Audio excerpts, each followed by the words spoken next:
my agency kind of pointed me in the direction, and I kind of solidified it with just my love for kids and the ability to kind of just help them in any way possible. And the things that Smile Train does in terms of helping these kids, not just with the surgeries, but also the comprehensive care afterwards in terms of kids that have cleft lips and cleft palates.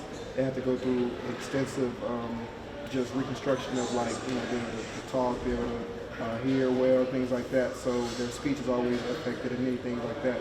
So the comprehensive things that they kind of go through to keep everybody, like the family intact, make sure the kids are well.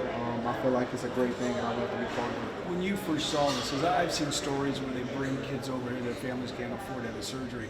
What were you thinking when you saw these children? I just felt like it was our due diligence to kind of, help the next generation in any way possible, especially with the way Smile Train kind of goes about it. It's awesome because just for a little over $100, you can really change a child's perspective and things in life because the smile is everything, and that's the first impression. And so when you can change a kid's confidence, that just leads to everything else in his life. You realize too, it's like more life changing for these children. No, for sure, and like I said, it's not just all right. You get the surgery and that's it. Like in the hospitals they have physicians and everybody to come in and speech coaches, hearing coaches.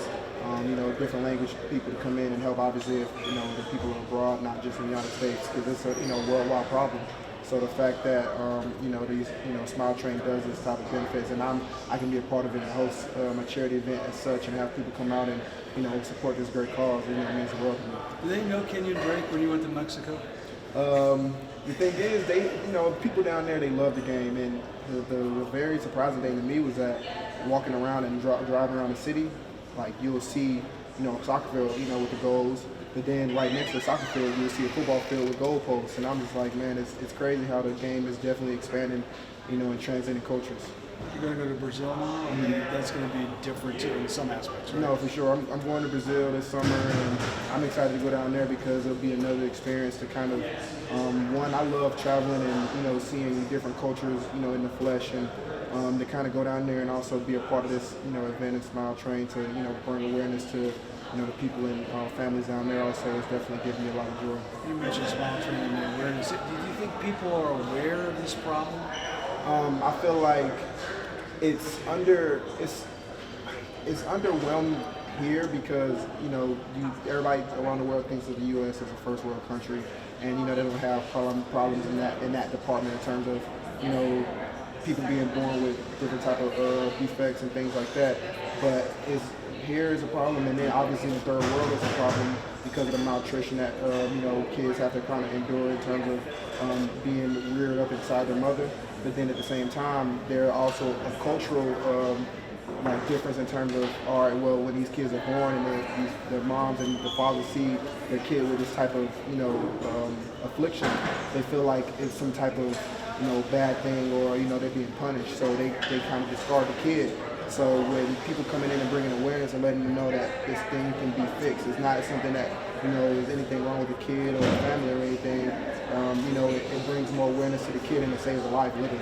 Your involvement with Smile Train, is it more to let people know that parents can be helped in these countries? Because I would assume they cannot afford it, and they would think my child has to live with this. Right, exactly, and not even to the fact that living with it, because like I said, it's really a cultural phenomenon in terms of families and groups of families in the community, knowing that this child has this problem with having a cleft lip or cleft palate, and then they hide the kid away from the rest of the world.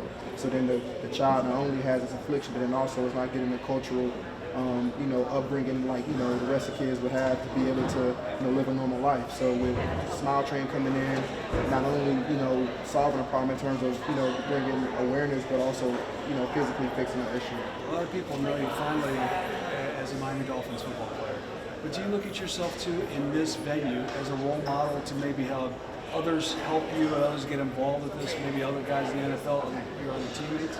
Me personally, I love using my platform for positivity first and foremost, because without people in my life to kind of give me the guidance that I needed, to get to this moment, I understood that it takes a lot more to give back at the same time. So it just comes natural to me because all my life, I've been involved in in charities. I've been involved in giving back. I've been giving back to myself because I didn't grow up without anything at all. So the fact that I grounded to where I am, I'm blessed to be in a situation. The thing I want to do is be a blessing to somebody else. I'm Ace with DolphinsTalk.com.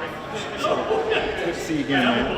All right, you do so much off the work with so many different charities. Why is this charity so special to you? It's special to me for a number of reasons. One, just because of how directly it impacts a kid's life, and not just for that moment, but for future references in terms of the support that they need and continue to need as they continue to grow older. And, especially right now, Smile Train does a lot of events where 100% of the proceeds go straight to the kid, which in terms of goes to a surgery, goes to rehabilitation. So I just feel like it's a great thing. Definitely. And just an on-field question. What's the difference you would say between Adam Gase and Brian Flores as a coach? Honestly, I feel like at the end of the day, they're both coaches that, demand, the respect of, their peers in general. So I'm excited to see, how Brian Flores kind of comes in and, does the thing he needs to do to help his team. I'm pretty sure Adam Gase is the same thing. Appreciate it, man.